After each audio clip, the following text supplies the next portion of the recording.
Não houve ditadura militar no Brasil durante esse período, de 64 a 85? Não, Por não quê? houve ditadura.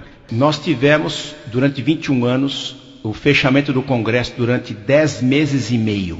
O fechamento do Congresso em 68 pelo AI-5 durante 10 meses, e em 77, durante 2 semanas, o Geisel fechou o Congresso para fazer umas reformas e depois o Congresso foi reaberto. Nós tivemos, durante o governo militar, pluripartidarismo de 64 a 66 e de 80 a 85. Então, se tem vários partidos, não é ditadura. Ditadura é Cuba, onde só tem um partido, o Partido Comunista. E de 66 a 80, nós tivemos 2 partidos. A Arena, exatamente, a Arena do governo, da situação, e o MDB de oposição. Portanto, se tem oposição, se tem eleição normal, não é ditadura. A única coisa que você não escolheu durante o governo militar foi presidente da República, prefeitos de capitais e governador do estado.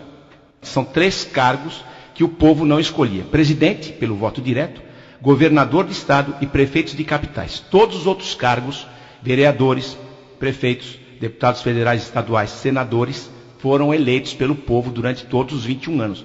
Portanto, não há ditadura. O que deu esse ar de ditadura foi a censura prévia aos grandes meios de comunicação, que foi instituída a censura em 68 pelo AI-5.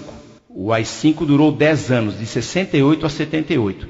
Então essa censura prévia nos meios de comunicação deu esse ar de ditadura. Provavelmente teria sido o erro dos militares. E eles estão pagando por alguma coisa que não aconteceu. Essa ditadura é uma falácia, essa palavra ditadura é uma falácia. E esses terroristas, então, os que sobraram, são hoje indenizados, estão flamejantes, com grandes cargos no governo e nos meios de comunicação, nas universidades federais inclusive. Então você veja que a população está sendo educada pela cabeça e pela versão desses derrotados. É a única oportunidade que eu conheço na história dos derrotados contarem a história. Há uma inversão, os derrotados estão contando a história. E a história é mentirosa deles. Qualquer pessoa que tenha o desprazer de conhecer um sujeito desse, que hoje se diz perseguido, vai pensar que durante 21 anos houve uma perseguição generalizada e tudo mais. Coisa nenhuma. Quem cuidou da sua própria vida, quem foi trabalhar, quem foi estudar, não teve problema nenhum. Pelo contrário, foi protegido pelas ações do governo. Esses terroristas, como eu disse, mataram 120 pessoas, feriram gravemente 344 ou 345, e os que sobraram estão hoje flamejantes, bem indenizados, gordamente indenizados.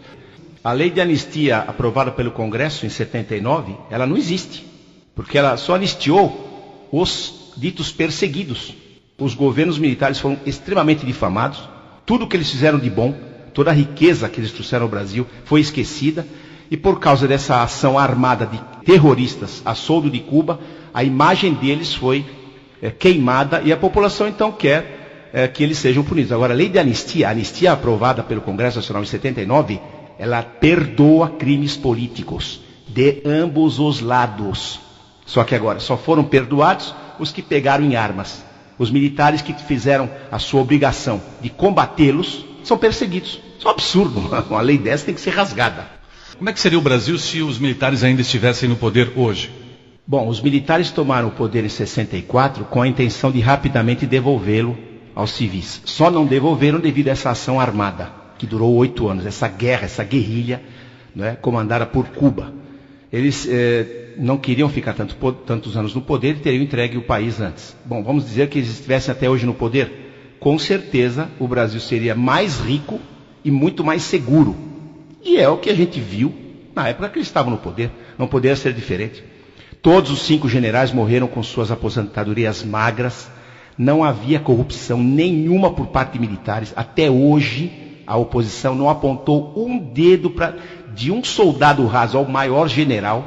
Né? Nós tínhamos realmente governos de pessoas extremamente honradas. O mais honrado, o mais inatacável de todos, com certeza foi o Médici, que é o mais difamado dos 5. O Médici recebeu como salário de presidente $724. Esse dito operário, né? Esse molusco que ficou no poder durante 8 anos, chegou em Brasília com 2 malas de mão e saiu com 11 caminhões. O senhor Luiz Inácio Lula da Silva e sua esposa e seus asseclas saquearam o Palácio do Planalto e o Palácio da Alvorada. todas as obras de arte, os móveis, cristais, louça, talheres, eles levaram tudo embora para São Paulo. Isso é um crime, não é? Que eu estou procurando, cadê o juiz, cadê o promotor que vai levantar? Está todo mundo, né, adorando esse homem, está todo mundo quieto, ele é o chefe do mensalão e ninguém aponta o dedo para ele. É o governo mais corrupto da história da humanidade. Eu conheço um pouco da história da humanidade, eu conheço bem pouquinho, mas você não vê um governo tão corrupto, tão corrompido e que fez tanto mal para o país, porque agora o crime ficou institucionalizado. Qualquer bandido aí, quando é pego pela polícia, ri da cara da polícia, não é? Isso foi culpa realmente a partir do governo desse molusco. Essa turma acabou com o nosso país e estão milionários. É uma coisa realmente terrível. Eu creio que o futuro do nosso país vai ser muito ruim mesmo, se essa turma não for desalojada do poder imediatamente. Professor, obrigado pela sua participação, bom dia. Um bom dia a todos e salve 31 de março.